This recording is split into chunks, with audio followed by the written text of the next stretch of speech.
to reveal, so much to tell, so much to learn and to share. Sometimes we pause one thread and move to another just because we want to share that one too.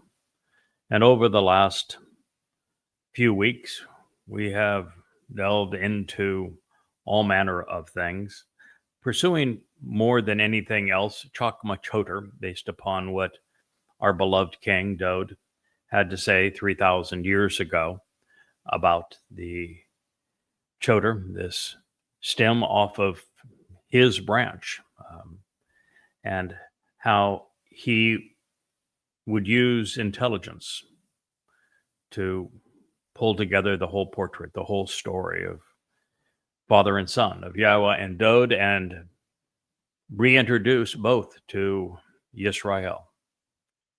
And we have done a number of programs on the criminal underpinnings of Christianity, where Paul used identity theft to rob Dode as the Messiah and the King of God, the very Son of God, and the Jewish people out of their Messiah and their inheritance.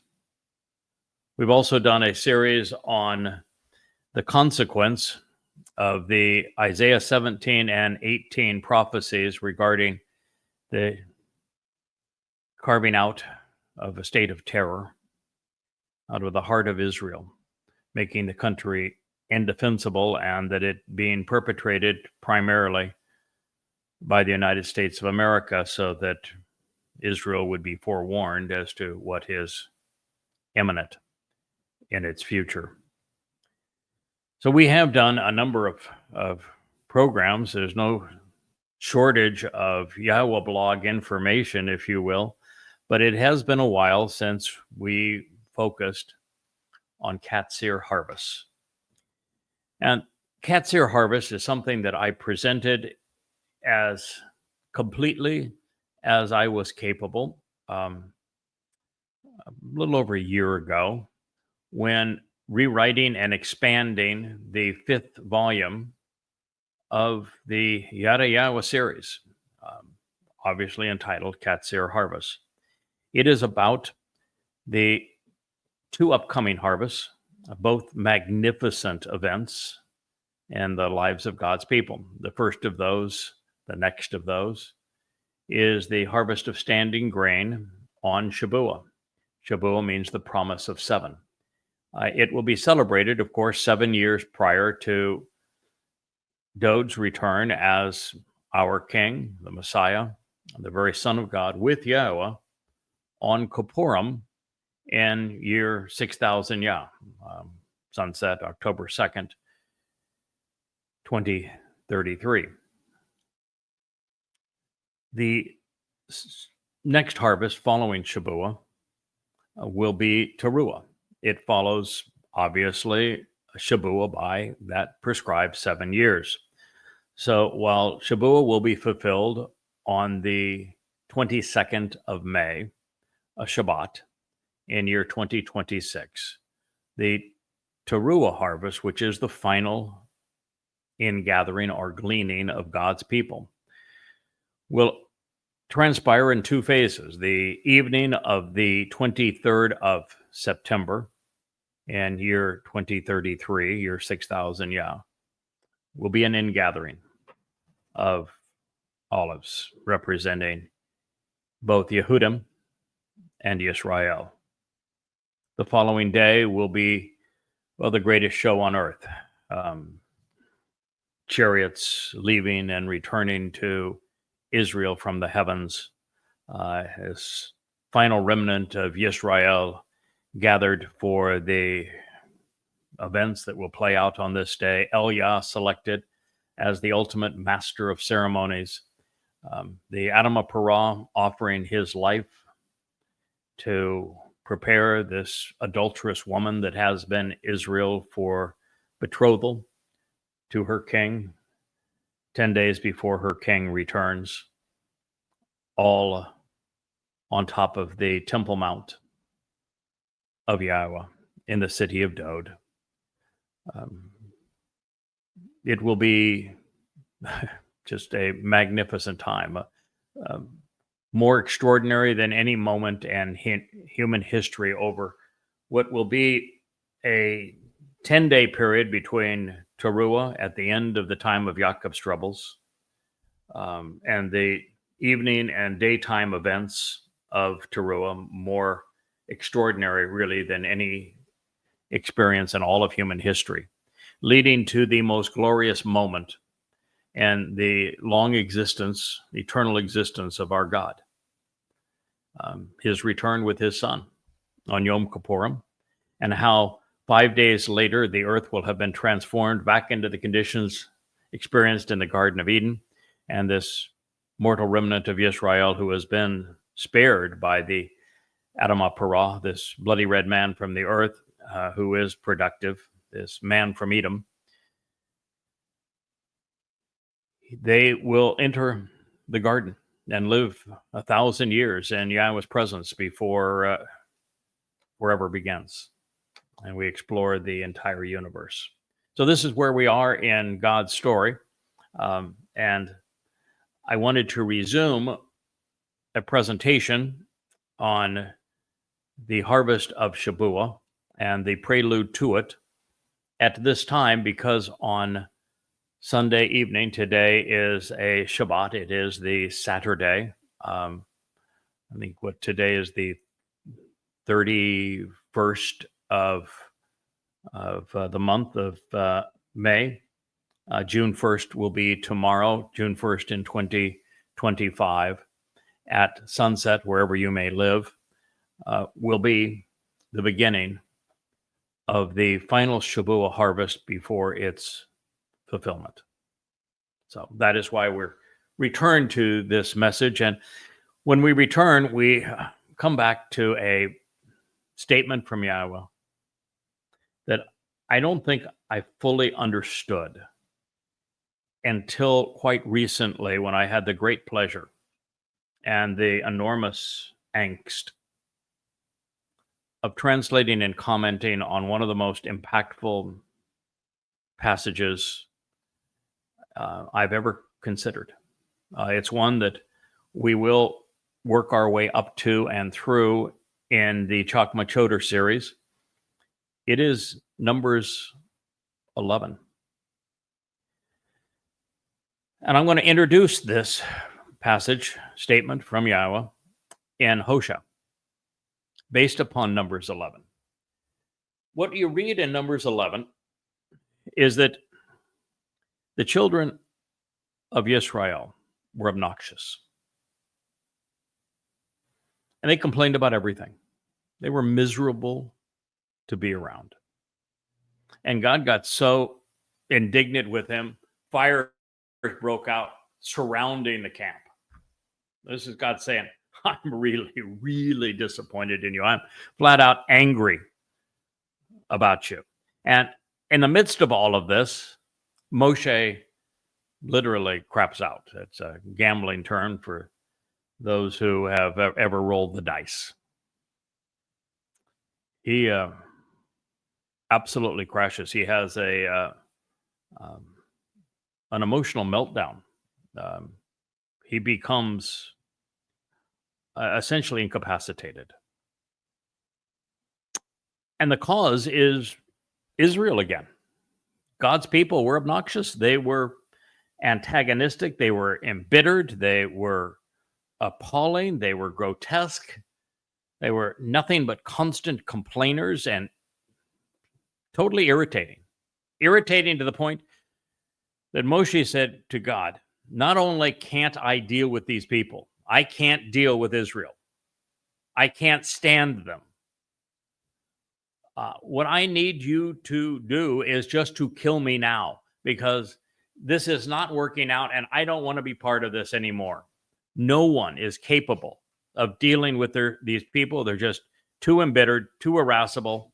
They will not listen. They will not change. They are impossible. I give up. I want out of our arrangement. No more.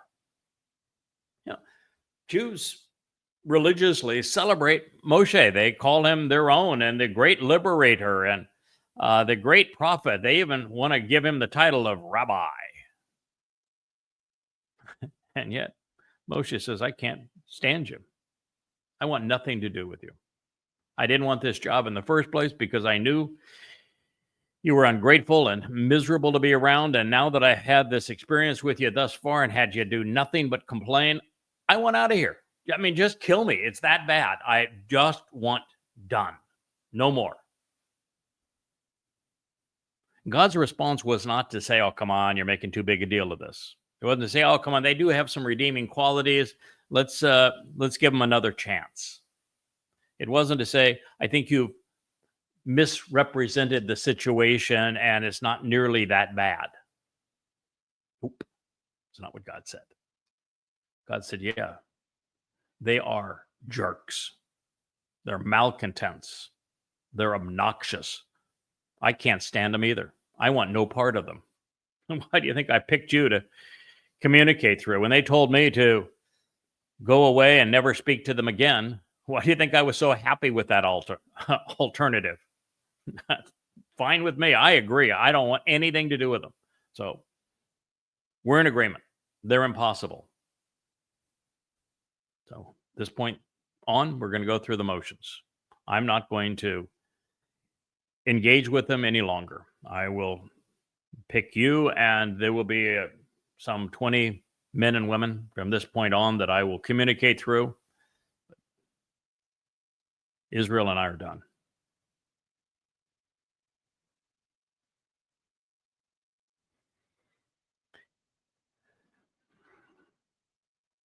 I don't think there's one Jew in a million that knows that. And yet there it is right in the Torah. Bamidbar 11. Bamidbar 12, by the way, destroys the whole myth of the Talmud and of Rabbinic Judaism.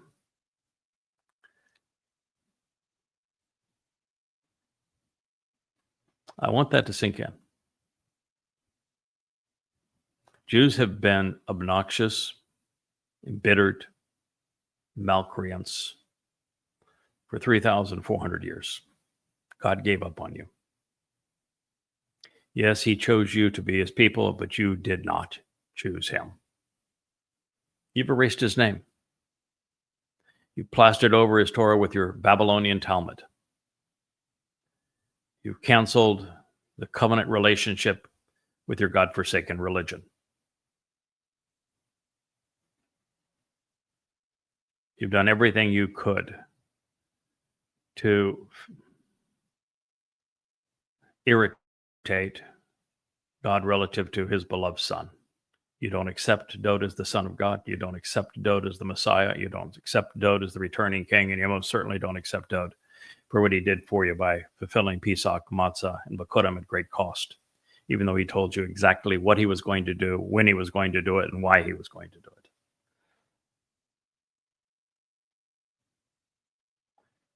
Jews, there is no Hashem. There is no Adonai. There is no G-D. You do not know Yahowah, and he wants nothing to do with you as you currently exist. The sole reason that I'm here, it's only one, is that God wants you to change and return to him so that he can return to you. That is the offer he is proposing. This is the last time he's going to offer it. My job is to tell you the truth about yourselves and about Yahowah, as well as your king, my king, so that you are in a position to respond intelligently. Now, I realize that 99 out of 100 of you are going to make the wrong choice, that you're going to continue to be religious, that you're going to continue to be political, that you're going to continue to erase Yahweh's name, that you're going to continue to pretend that you're the chosen people and that your G-D gives a crap about you. So I'm here for the 1 in 100. Maybe 1 in a million, certainly 1 in 1,000 people apart from Israel, where the odds are even fewer that are going to listen. But that's why I'm here.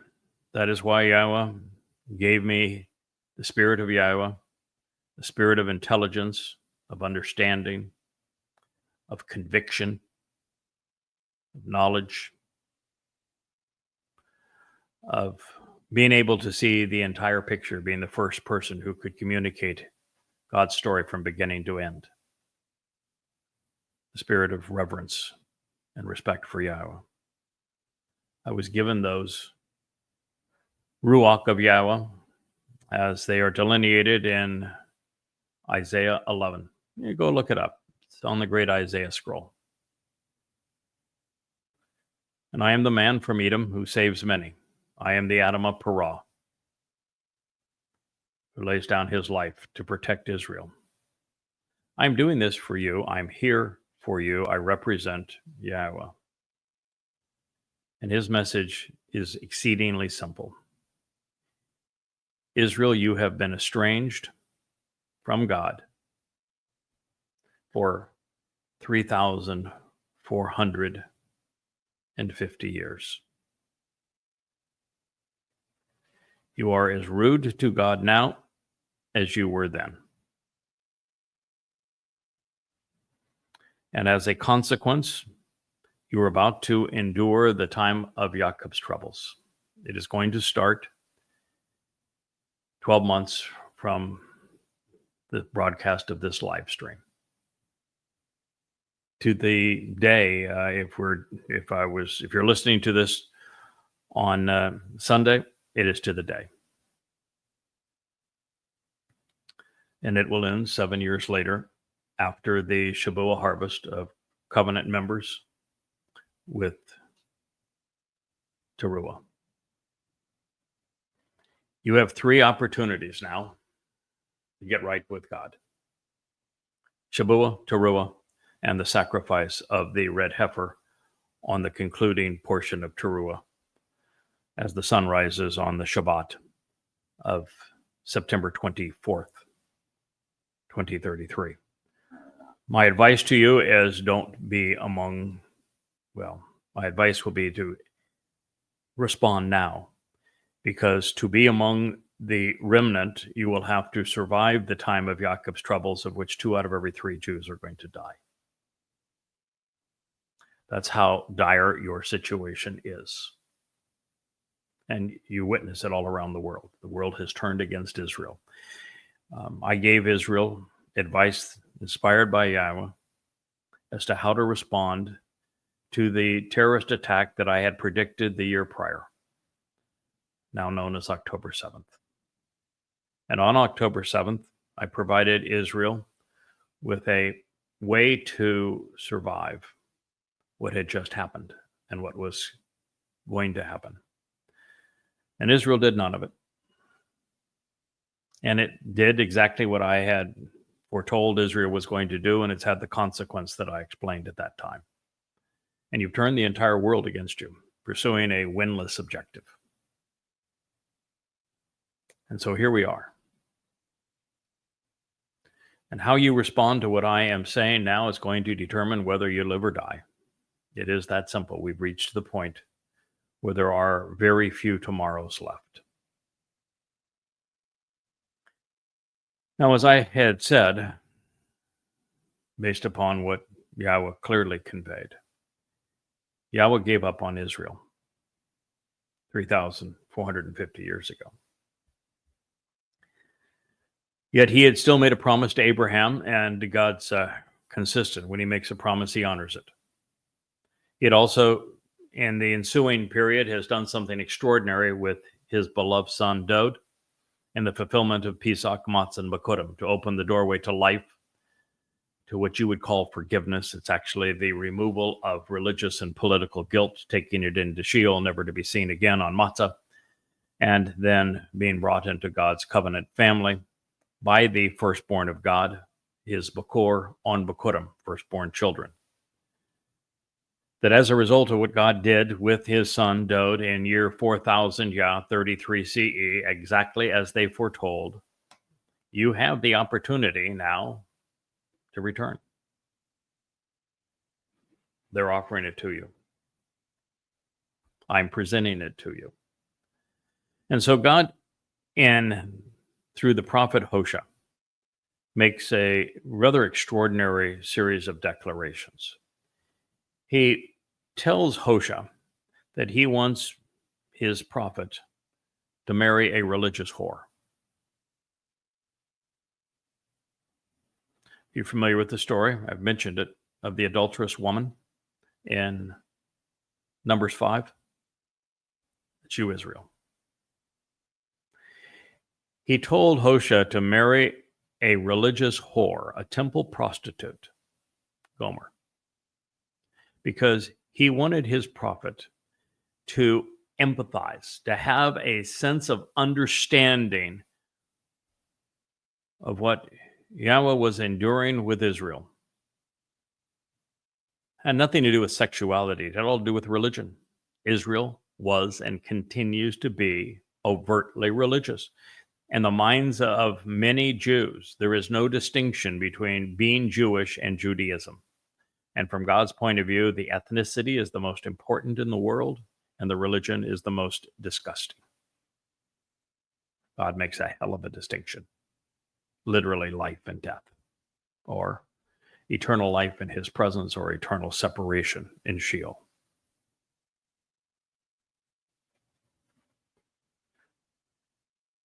And so the entire reason that God asked Hosea to marry a religious whore is that he would understand and be passionate about which Israel was putting Yahweh through. And so, Israel, you would see yourself as that whore.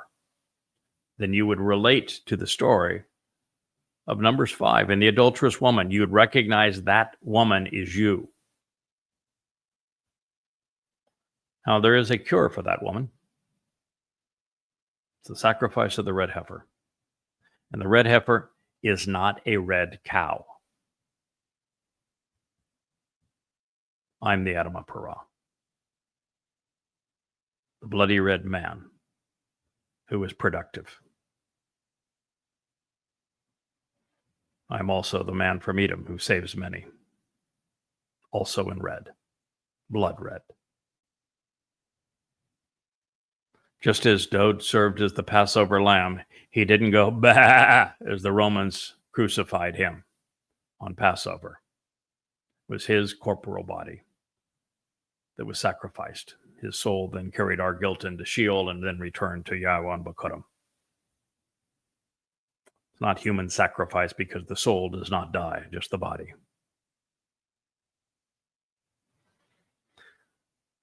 The message that God has for you at this time is shub for shub or no shub for you. That's one of the things I keep on repeating all along because, well, I rather like Jerry Seinfeld, a good Jewish comedian.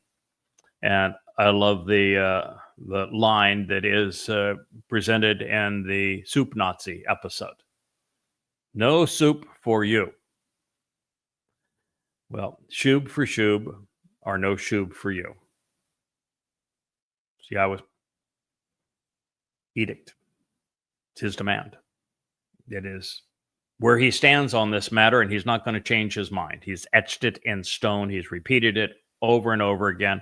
What that means, Israel, you change. Stop being religious. Stop being political. Stop relying on the IDF. Stop relying on the Mossad and the Shin Bet, and start relying on Yahweh. Proclaim his name. Come to understand who he is and what he's offering and expecting in return. Embrace what his beloved son, Dod, has done for you. Change and return to Yahweh at long last. And Yahweh will shub. He will return to you and restore you. Shub for shub or no shub for you.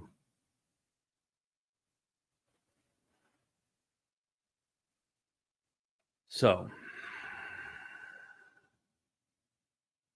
Halak Shub El Makom Ani Ad Asher Shamar Wa Bakash Bene Ani. It is the beginning of Hosea 5:5. It continues Baha Sha'ar Lahim Shakarani.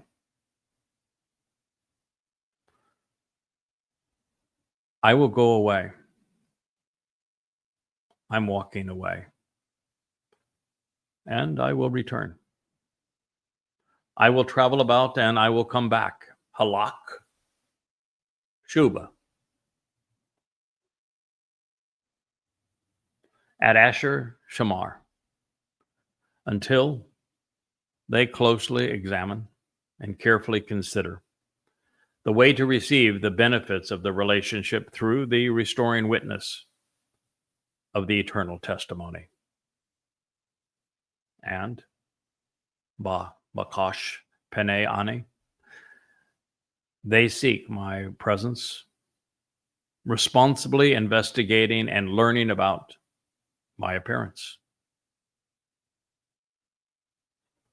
Reasonably clear, isn't it? God's going away, but he will return. He's going to his place, his home.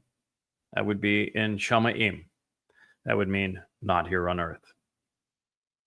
And he's going to stay there until you closely examine and carefully consider the way to receive the benefits of the relationship, doing so through the testimony of the restoring witness. And until you seek Yahweh's presence, my presence, he says, responsibly investigating and learning about my appearance. It is during the time of trouble, Baha Sharar. This is the time of Yaakov's trouble. Great distress, being besieged and restricted, enclosed and confined, abused. That they will approach by earnestly seeking me, longing to learn about the relationship. Hosea, he saves, 5:15. Israel, the worst, best news. You have been abused in almost every imaginable way. During the Exodus, you put yourself through it. You have no one to blame for yourself. But you were abused by the Egyptians. You were abused by the Assyrians, by the Philistines, by the Amalek,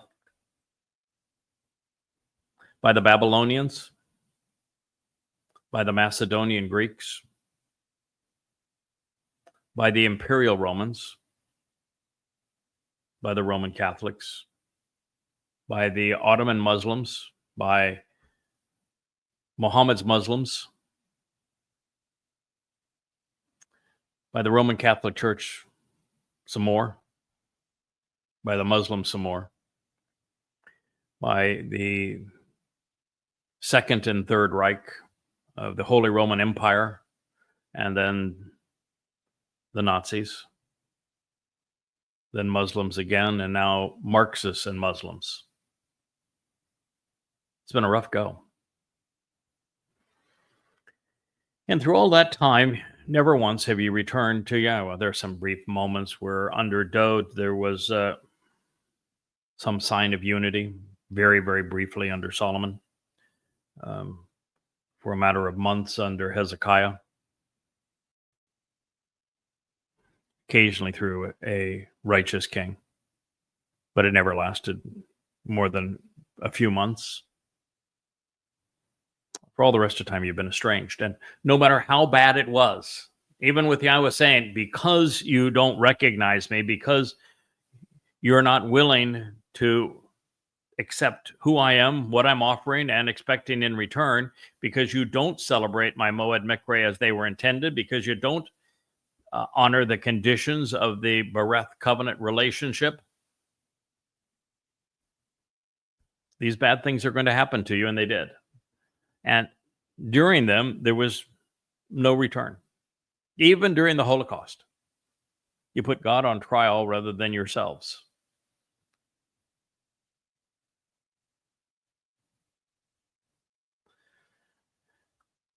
October 7th was the most gruesome attack ever made against a people. There have been larger death tolls, but never an attack as barbaric, as inhuman, as grotesque as what Muslims did to Jews on October 7th. And still you didn't return to Yahweh. So what God is saying here is going to take trouble beyond your imagination. Sha'ar is the basis of Mitzrayim, where you were enslaved for 80 years in Egypt. They perpetrated apartheid and genocide on you. God's saying it's going to be far worse than that. In fact, the prophet Yoel says that what you're about to experience in these next 8 years, starting a year from now and lasting for 7 years, and this is the prelude to it, certainly the birth pangs of it, is going to be worse than at any time in all of history, far worse than the Holocaust. And you brought it on yourselves by being so belligerent, so unwilling to stop erasing Yahweh's name, so unwilling to accept David as your Messiah, the Son of God, the returning king, one who fulfilled Pesach, Matzah, and Bakorim on your behalf. But what's coming is so egregious that you're finally going to come to the point of saying, okay, can't rely on the rabbis anymore, bad choice. Can't rely on my politicians anymore, obviously a bad choice. They're continuing to do the same things, expecting a different result, not working. You're going to not rely on American presidents who are in the midst of betraying you. Your weapons and your IDF did not protect you on October 7th, and they are not going to protect you in 2027 when Alaska Flood 2.0 is 1,000 times worse than the predecessor. When the whole world is screaming to obliterate Israel and Jews, when you have no one that is willing to stand up for you, you're finally going to turn to Yahweh. Now, I understand the situation. I am sort of like that in reverse. You gave Yahweh no option but to choose me. And now you're being given no option but to choose God. Now, I wish that things had been different. I wish that God had many options and that he decided that I was the best amongst the options that he had, but it's just not the case. I was the only option, was the only one willing to listen to him and to do what I have done these past 24 years and will do over the next 8, and then forevermore on behalf of our King and our God, in service to both of them. That's the greatest job in the world. I'm delighted to have it. I'm pleased that God thought I could handle it, that he has empowered me to do it well by his standards, actually well by his standards. But I got this job because there was no one else willing to do it. God might beg to differ with that, might say, no, I chose you 3,000 years ago when I announced that you would be doing this job in the Torah. I might even say I knew you were going to do this as I was creating the planet, and I chose you because you've got attributes and attitudes and a personality that he thought would be appropriate for this time and be appropriate to go forward and serve his son as his son's herald. And I think likely that's God's point of view, is that I didn't get the job by default. I got the job because I had attitudes and aptitudes and character and intellect that God wanted to use.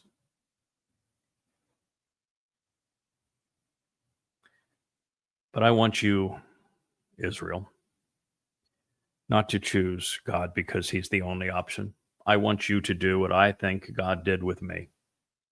Yeah, might have been in a position where there were no other options, but that doesn't mean that he didn't love this option. You're going to go into the time of trouble where there are no other options but Yahowah. But even then, choose him, because he's the best of all options. Choose him because you admire and respect who he is, what he has done, what he's said, what he's offering, what he's even asking in return from you. Embrace him because of who he is.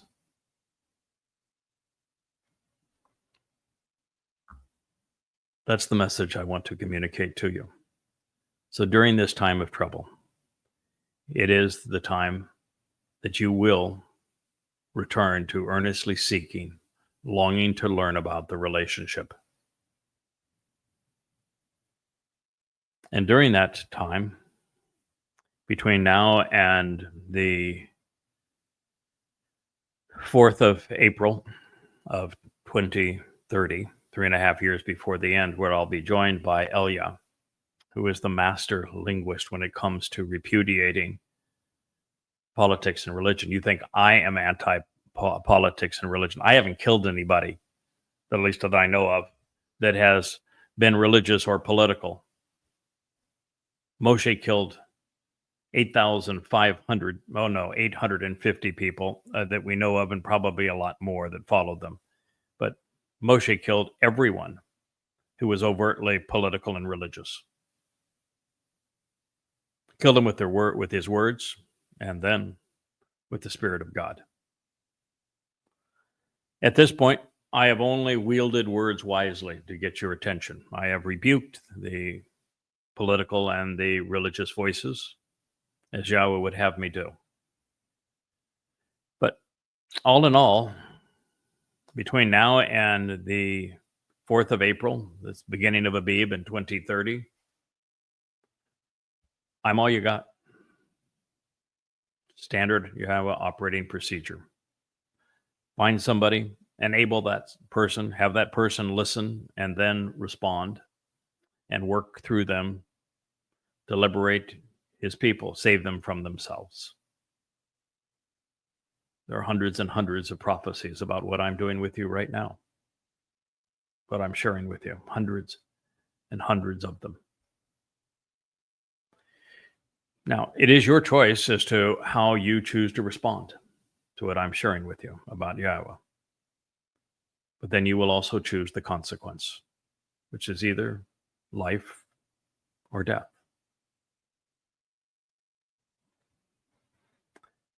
So as you seek to learn about this relationship, at this point in time, there's only one place to go. The bookshelf at YadaYah.com, where there are 35 books awaiting your perusal, all free, all with amplified translations, easily validated, derived from the Dead Sea Scrolls, all available for your consideration, and thousands upon thousands of profoundly important insights, unheralded previously, but all to help you understand who God is and what he's offering to you, as well as what he expects from you. And that now is augmented per Yahowah's request with hundreds upon hundreds of hours of the Yahowah blog, of which this program is part.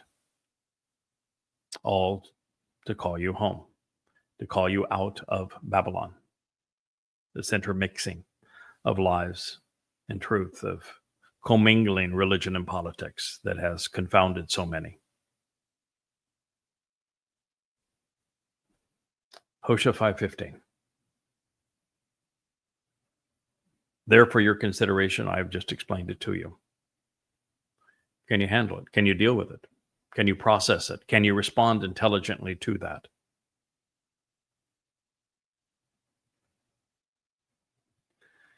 Yahweh revealed very clearly that after divorcing Israel for religious infidelity, that he was going to back away and allow his beloved to do as they had chosen, which was to fend for themselves.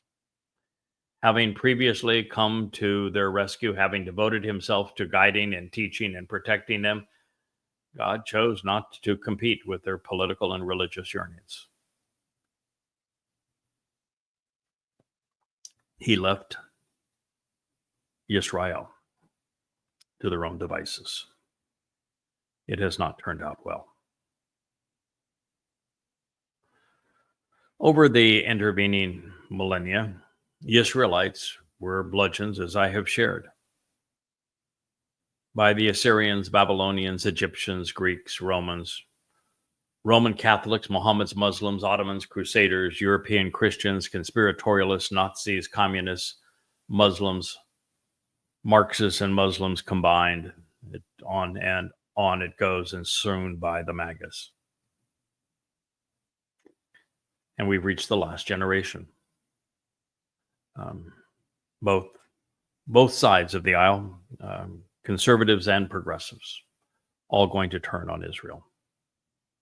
One would have thought that after a litany of abuse, there might have been a Jew somewhere. Who would have thought?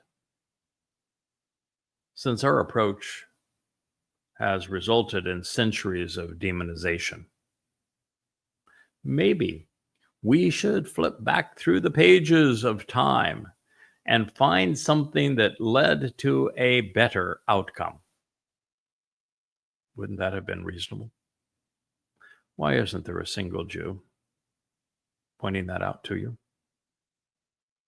Why is it me that is bringing this to your attention? Had Yehudim's really an interesting name. I constantly want to remind you of the basis of Yehud. Yehudim is simply the plural of Yehud. Yehud is the basis of the ridiculously errant transliteration Jew. How you got from Yehud to Jew, who knows? But the truth is Yehud. Yehud is a compound of two names, name of Father and Son. It's Yahweh and Dod, Yahud, Yahweh's beloved. In his name, he is sharing with you what it is that you need to know. And it's interesting, even in Yahweh, you find the proper pronunciation of Yahweh's name also in his son's name, with it providing the proper pronunciation of the O sound. It's DWD, Dod, Yahweh.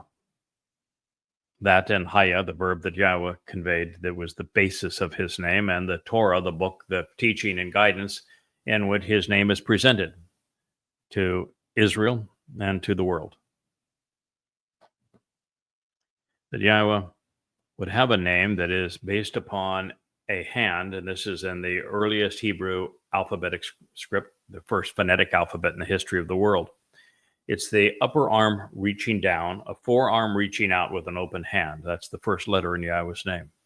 In fact, even today, Yad means hand. The Yod was originally called a Yad. It is a open hand reaching down and out to you. That's the first letter in Yahweh's name. That tells you a lot about him, doesn't it? He's like a father reaching down and out with an open hand to a child, hoping that child will reach up and grasp his hand. There are two people standing up in Yahweh's name. They are the two He's. The He's are drawn as an individual standing up, reaching up, looking up to God, pointing the way to God. There are two of them. Just as there were two people in the tent of the witness in Numbers 11 that continued to convey the word of God, Eldod and Medod, God's Dode, and the one who supports Dode. Brings you right back to the fourth day of creation, when there is a greater and lesser luminary, with the greater luminary being the sun, and the lesser luminary being the moon, reflecting the sun's light, with them both serving to fulfill the moed, these restoring witnesses to the eternal testimony that play out 7 times a year, with God inviting you to be called out of this world and to join him in his. Dode is presented as the sun. He's going to return as brilliant as the sun in God's presence, according to the 89th Mizmor. And I am the moon, reflecting his light. They're metaphors, but they are instructive. Just as Yahweh's name's a metaphor.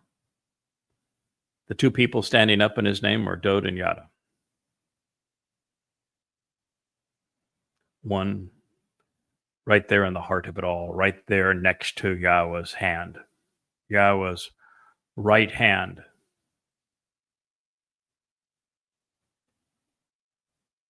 The one who is responsible for that tent peg that enlarged and secured the tent of the restoring witness, such that it could go from that to the first home for Yahweh's name. The man that lived really in the heart of God's story in year 3000 Yah. The man that's the cornerstone of the temple. The man that enabled the covenant family. He's Dode. He's the first Hay in Yahweh's name. He's the one that fulfilled the first 3 Moed Mikre. I am the last person standing up, pointing the way, not only to God, but to his beloved Son.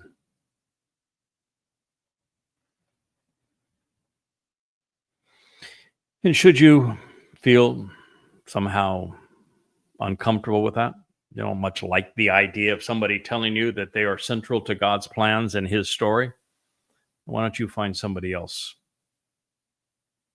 that over the last 23 years, now just 8 years prior to Yahweh's return, has written 35 books under the name Yada to know Yahweh, being the first to explain his testimony from beginning to end, making it relevant to you today, explaining everything you need to know to be part of God's family. Why don't you find somebody else that reintroduced Yahweh's name to his people? Why don't you find somebody else that recognized that Dode is not just the Messiah and the Son of God and a returning king, but he's the one who told that he would arrive in 33 CE in year 4000 Yah to fulfill Chag Matzah, and did so exactly as he said he would in the 22nd and 88th Mizmor, even the 103rd. No one has ever figured these things out before. So why don't you find somebody else that you think fulfills these promises? Find another Yahweh blog. Find someone else that meets the criterion delineated by Yeshayah as the Choder, the Adam of Parah, the man from Edom, the Bashar, the Kol, the Peh, the Edah, the Zeroah, the final one cultivating the harvest, the Bashar, herald of God, and of his son Dode.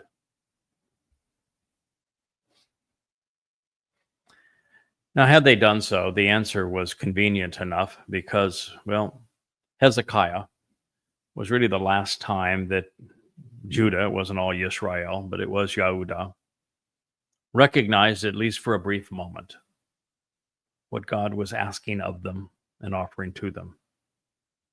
Upon rediscovering a Torah scroll, not a Talmud, He did as Yahweh had asked, and he removed all traces of religion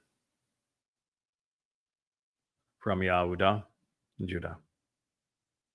Then he and his fellow Yehudim, after removing all traces of religion, celebrated the Mikre of Chag Matzah.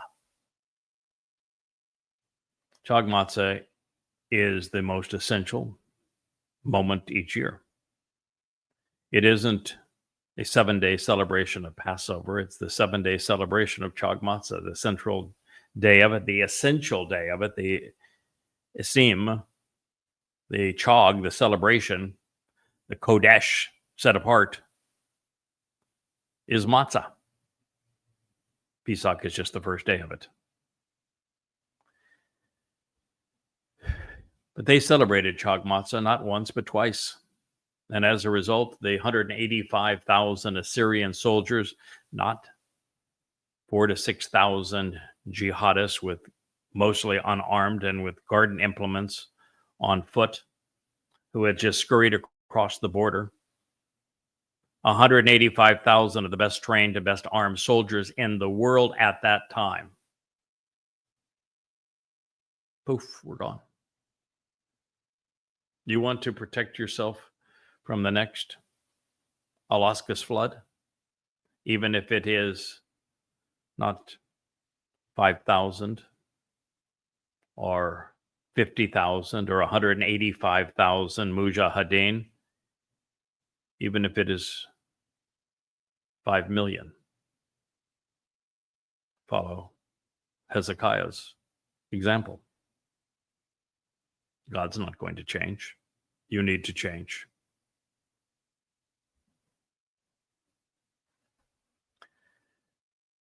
The best equipped, best trained militants on the planet died without firing a shot. 50 times the number of trained soldiers compared to rampaging mujahideen who successfully invaded Israel on 10/7/23. Obviously, Yahweh is better informed, more vigilant, better equipped, and more capable than the IDF. Just saying. And in his case, there was no investment in bullets or bombs, interceptors, nor was the blood of sons and daughters spilt. And yet, as if either defiant or insane, in the wake of the most recent massacre and subsequent tsunami of anti-Semitism, most Jews have doubled down against Yahweh, becoming ever more entrenched in divisive and irrational progressive politics and parasitic and suicidal Orthodox Judaism. And as a direct result, Israel will be dismembered, sliced into pieces, to reward the Muslim savages with a terrorist state carved right out of the heart of the Promised Land. Thereupon, 10/7/23 is going to be played out again with 100 times and maybe even 1,000 the bombardments and belligerence, and with catastrophic results. Jews will endure a decade of the worst treatment any race has ever received in the long annals of human atrocities, from 10/7/23 to 10/7/33. Suffering through horrors worse than the European Holocaust in the shadow of the Holy Roman Empire and its church. And while the nation will be devastated, a remnant will be spared, not once, but 3 times over the ensuing decade between 10/7/23 and 10/7/33. There will be a substantial harvest of prominent and mature grain on Shabuah, which is why we're doing this program today, so that you know about it. You have 1 year to prepare yourself for it. Transpiring on a Shabbat, May 22nd, at sunset in 2026, as the time of Jacob's troubles commences in earnest. Those receiving the trip to Shamaim will include the covenant family comprised of observant Yehudim and Goyim, also represented by the 2 loaves lifted up before God during the feast, and by the realization that those being harvested are represented by chitaim, wheats in the plural, as God's pronouncement of all that can join him on this day based upon their response to what he is offering and expects in return, and their support of his people. The subsequent harvest will be comprised of olives and Israelites, therefore.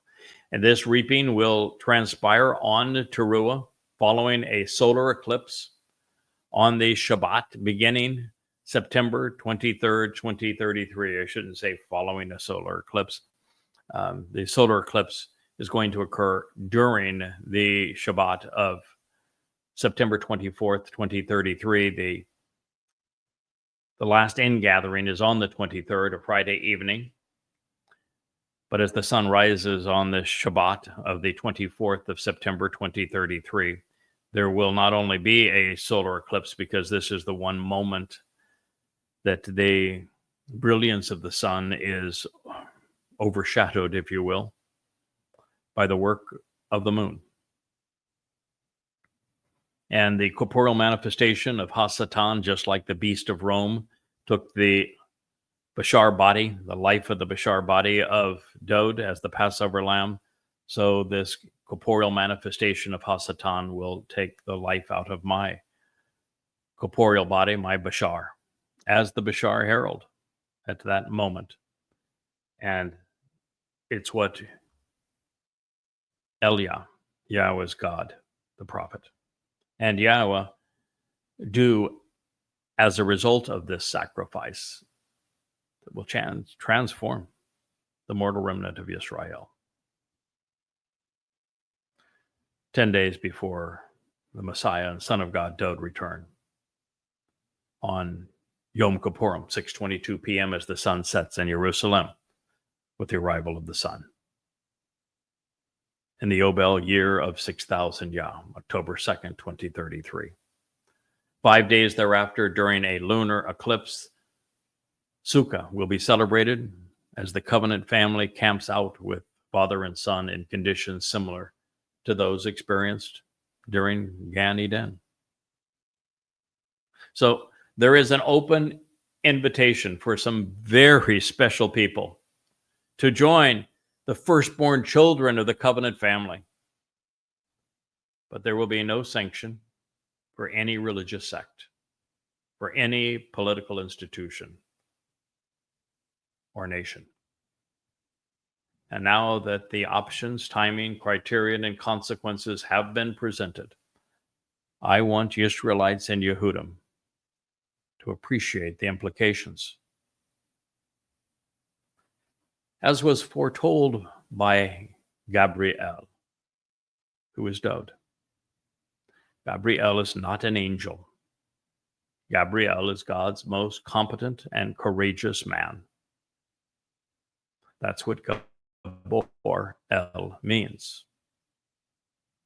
Dod visited with Daniel in Babylon to explain the future and what was going to transpire. He was joined by Michael. And at the time I thought, well, having Gabriel, who is Dod, joined by Michael, who is Yada, back in a meeting 2,600 years ago, that's pretty weird stuff, man. I understand that God manages time different than we do, and that he can do as he wishes in time. But that was still pretty weird, but not nearly as weird, I guess, as seeing Dod and myself in the tent of the restoring witnesses, Yahweh's answer to Moshe's meltdown back in 1447 BCE during the Exodus. So we do have the realization that Michael, also a man myself, with Gabriel Dod, had a lot to say and explain to Daniel, which means God is judgmental. And much of what we learn is also communicated from Yahweh to Israel through the last of the prophets, Malachi, in 447 BCE. It means my messenger. Other than what the Father did to support his Son during the fulfillment of Pesach, Matzah, and Bikurim. In the Yobel year 4000 Yah 33 CE, God has remained in Shamaim, the spiritual realm, and he has left the Israelites to wallow in their religious and political disorders, their overall bitterness and defiance.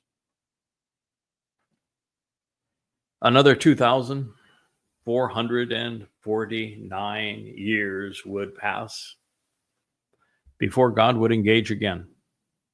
And again, he would reach out through a single individual, as has been his custom. It is his standard operating procedure. In this case, it was on Towrah because he is the herald of Towrah. It was in 2001, 32 years prior to the time that he would lay down his life as the Adamah Parah and fulfill Towrah in 2033. This time, God's outreach was through a goy, just as he had foretold in the Torah and throughout the Nabi, introducing this observant foreigner, the Nakri, during the Sermon on the Mount, as Solomon presented him to Israel as the house for Yahweh's name was commissioned and dedicated. Yahweh remains committed to calling his people home through the words of the prophets while exposing the impediments which now clutter the way, and he has found the witness to do so. The resulting 25-year mission has already left a legacy of 35 books, and soon there will be at least one more beyond that, a 36th, as we reprise in the company, because it tells a great deal about how we got to this place. And the fourth volume of Coming Home will be published as well, called Bashar Herald. All available at YADAYAH.com, which is currently in the process of being transformed into a much more user-friendly and engaging experience, along with the many hundreds of programs that are now part of this YAHOWAH blog on Facebook, on X, on YouTube, Rumble, Odyssey. So as promised, Yahweh has re-engaged, doing so the moment he found someone ad ashar shamar, willing to closely examine and carefully consider the way to receive the benefits of the relationship and becoming the restoring witness to the eternal testimony.